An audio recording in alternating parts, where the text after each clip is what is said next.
Assalamualaikum warahmatullahi wabarakatuh. Baik, di sini saya akan melakukan wawancara dengan kepala sekolah mengenai tugas saya demonstrasi kontekstual modul 3.1 dalam pengambilan keputusan berbasis nilai-nilai kebajikan sebagai pemimpin.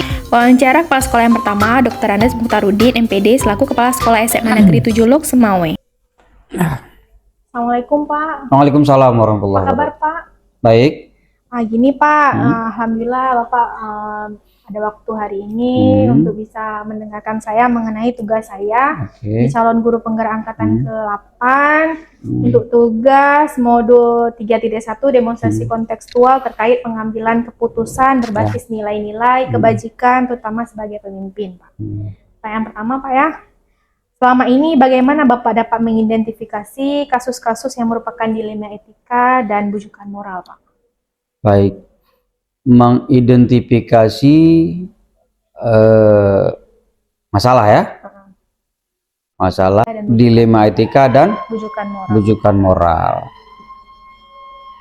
Kita di sekolah ini kan ada tim, jadi kepala sekolah itu kan tidak sendiri. Jadi ada wakil, kemudian ada BP, ada wali kelas. Jadi masalah itu terdetek pada tingkat yang paling bawah dulu, yang bersentuhan langsung dengan siswa, yaitu guru mata pelajaran.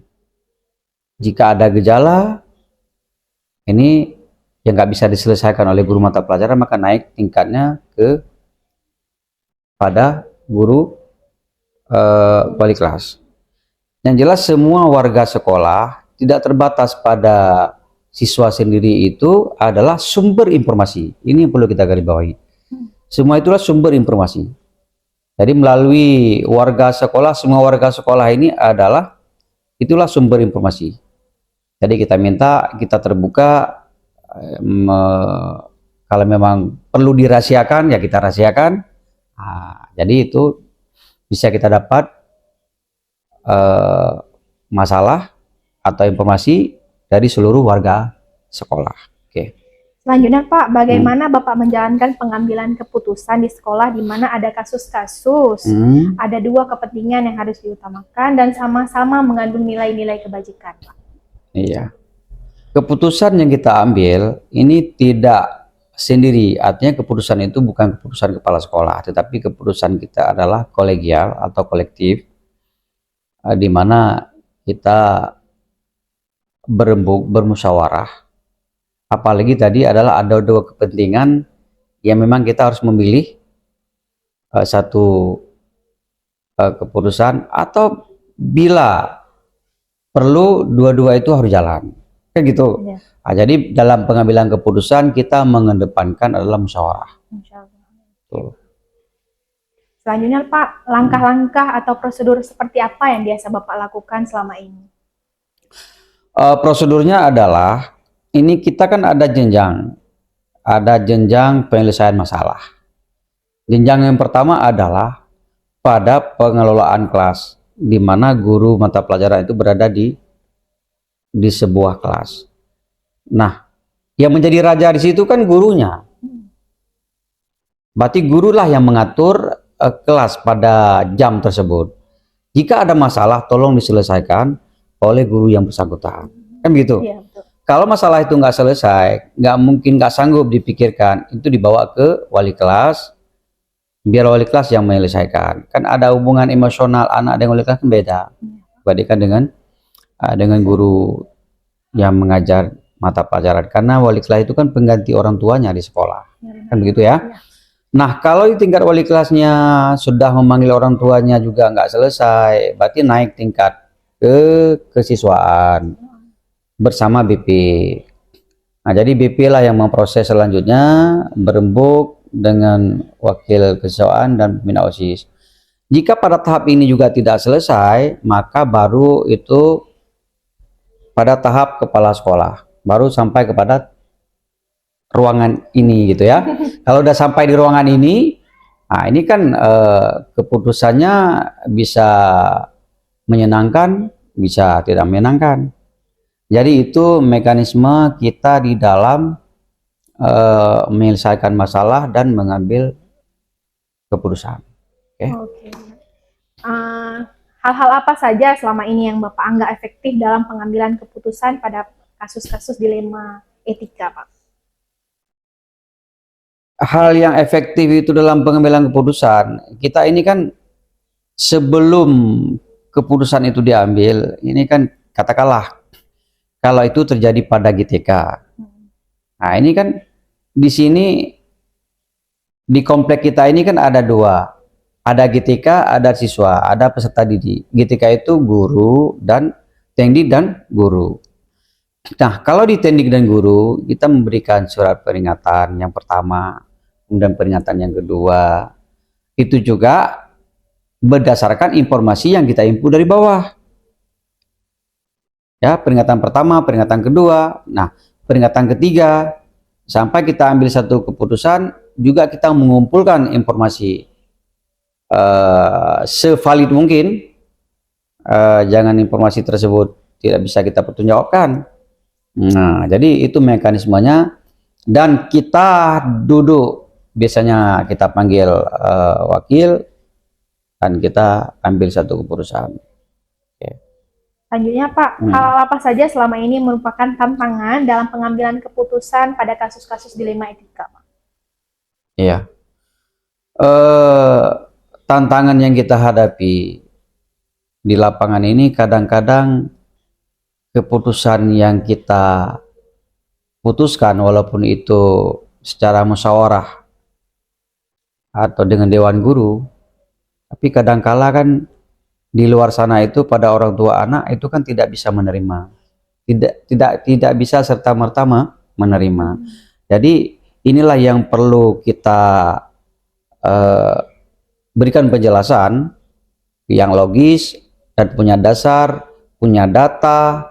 Makanya kita di dalam membimbing dan mendidik ini, data anak sekecil apapun informasi itu harus kita simpan, harus kita arsipkan, supaya ini juga menjadi barang bukti, menjadi sumber informasi yang kita sampaikan kepada orang-orang yang tidak mau menerima keputusan, sehingga tidak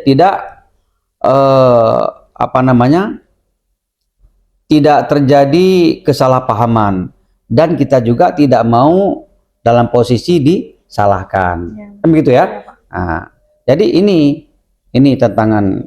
Makanya selalu kita mengatakan kepada rekan-rekan guru, tolong data anak ini disimpan dengan baik-baik. Berapa kali pernah diselesaikan, tolong dicatat tanggal yang berapa, dan dibubuhi tanda tangan. Jika dipanggil orang tuanya, tanda tangan.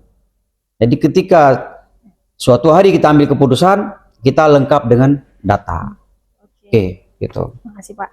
Selanjutnya Pak, apakah Bapak memiliki sebuah jadwal tertentu dalam sebuah penyelesaian kasus dilema etika, Pak?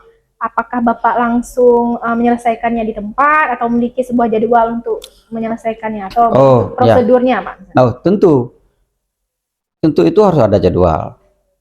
Jika yang spontanitas itu kadang-kadang bukan penyelesaian masalah, tetapi kan boleh juga dikatakan penyelesaian masalah berupa teguran. Tapi kalau sudah selesai ya mungkin nggak perlu ditindaklanjuti. Tapi kalau yang perlu ditindaklanjuti itu perlu kita jadwalkan. Apalagi ini berhubungan dengan orang tua anak, orang tua siswa, mereka juga kan sibuk. Jadi perlu kita jadwalkan tanggal berapa. Nah, sebelum ke sana, kalau untuk GTK ini kan ada jadwal tersendiri di dalam kita membina dan membimbing. Itu melalui supervisi atau kita panggil langsung, itu ada jadwal yang kita sudah siapkan untuk itu. Oke, baik Pak. Adakah seseorang atau faktor apa yang selama ini mempermudah Bapak dalam pengambilan keputusan dalam kasus-kasus dilema etika, Pak? Iya, tokoh dibilang tokoh tidak ada, tetapi kita yang ada adalah komite. Komite itu merupakan perwakilan daripada orang tua siswa yang memang itu jembatan kita dengan dunia luar melalui komite. Kita segala sesuatu itu kita sampaikan kepada komite. Harus sinkron. Nanti ada pertanyaan yang ditujukan langsung pada komite, jangan berbeda dengan apa yang kita lakukan di sekolah. Jadi sekolah dan komite harus sinkron.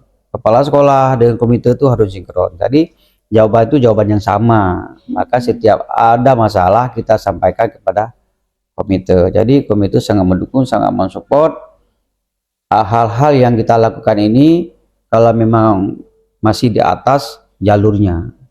Nah, jadi kalau yang menggunakan pihak ketiga untuk katakanlah sebagai katalisator dalam penyelesaian masalah, itu yang nggak ada, hanya komite. Namun demikian kita juga perlu berkomunikasi dengan orang, masukan perlu dari semua stakeholder, itu perlu ya. Tapi dalam mengambil keputusan kita tidak bisa dipengaruhi oleh yang namanya tokoh, ya. Ya, Pak. Yang terakhir, Pak ya, dari semua hal yang telah Bapak utarakan, pengalaman Bapak dalam mengambil keputusan dilema etika ini, Pak? Pengalamannya, itulah pengalamannya. Pengalaman sebelumnya menjadi pelajaran dalam menyelesaikan kasus setelahnya.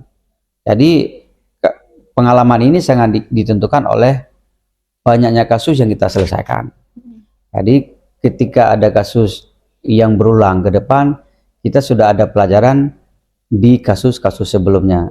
Mungkin ini yang cukup menjadi pelajaran bagi kita.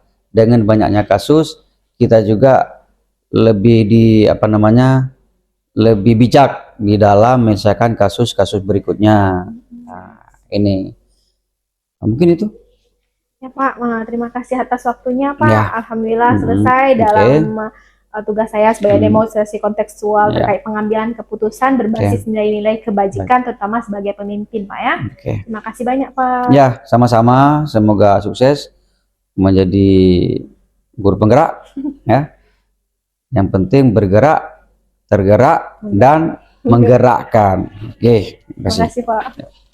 Wawancara dengan kepala sekolah yang kedua, saya bersama dengan Ibu Zahra Fona, SPD, selaku Kepala Sekolah di SD Negeri 5, Muara 1, Kota Luksemawe. Apa kabar Ibu hari ini? Gimana?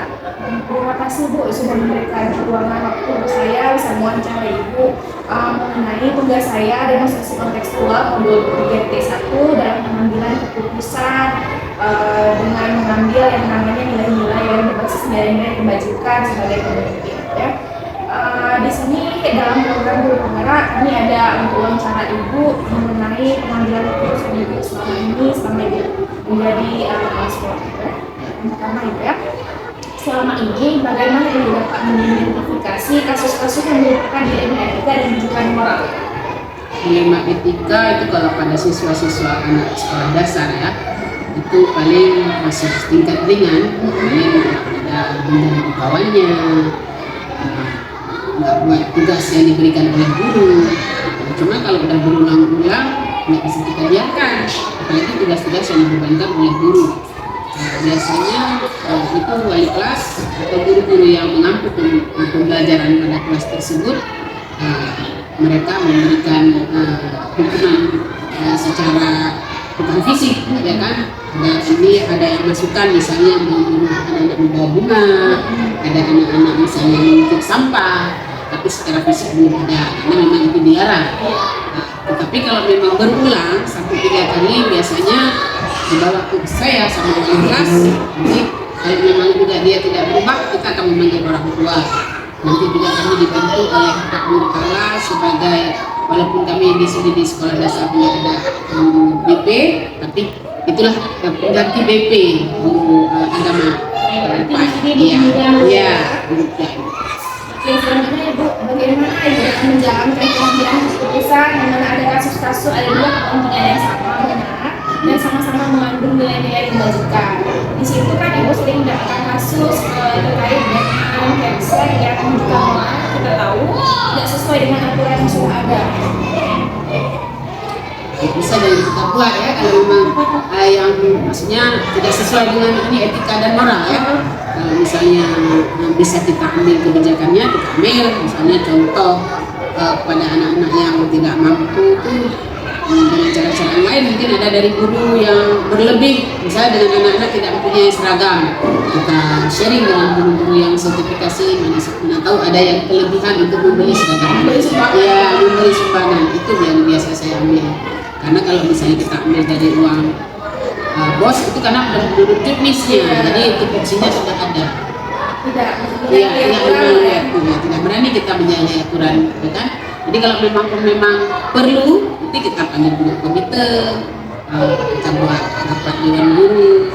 Ini ada anak-anak kita yang misalnya bajunya agak kusam, nanti mereka kasih sumbangan 100, sudah dapat kita beli baju bareng 2 atau 3 pasang. Selanjutnya Ibu, di sini kan langkah-langkah seperti apa yang biasa Ibu lakukan selama ini?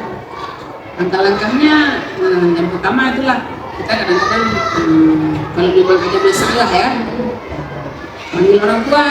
Kalau memang nggak selesai juga turun tangan komite, dapat dari kita rapatkan dengan. Berarti itu kolaborasi ya, dengan dulu, nggak bisa kita keputusan sendiri, nggak ada yang bilang. Selanjutnya untuk hal apa saja yang selama ini Ibu lakukan agar pengambilan keputusan itu efektif pada kasus-kasus dilema etika? Efektif. Karena yang selama ini berlangsung, kalaupun ada yang kemarin itu misalnya anak-anak berkelahi itu sampai dia memberitahu kita, dia langsung pulang kasih tahu orang tua, ya kan? Tetapi dengan kita bawa juga orang tuanya duduk di sini dengan anaknya, akhirnya selesai musyawarah, dengan musyawarah selesai, tidak diperpanjang lagi masalahnya. Itu yang sudah kami alami, yang sudah saya buat. Selanjutnya bukan tadi sudah dijawabkan mengenai pengambilan keputusan yang efektif di sini. Hal apa saja yang selama ini merupakan tantangan itu dalam pengambilan keputusan pada kasus-kasus dilema etika?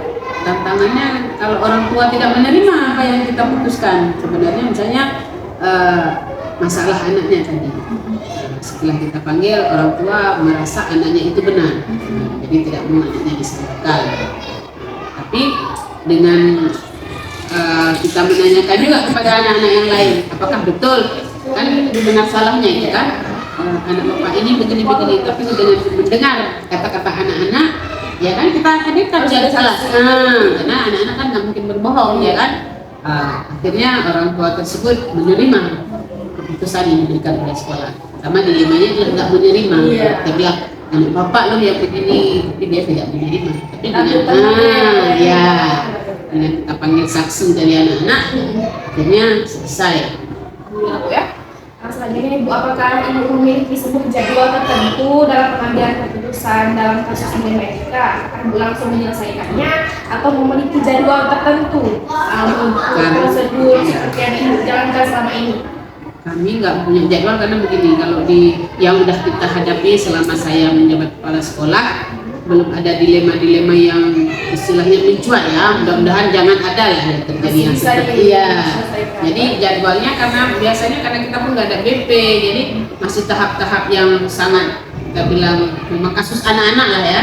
Jadi kita selesaikan pada saat kejadian, nggak perlu jadwalnya yang berpanjang. Selanjutnya Bu, adakah seseorang atau yang selama ini membantu Ibu dalam pengambilan keputusan dalam kasus-kasus dilema etika?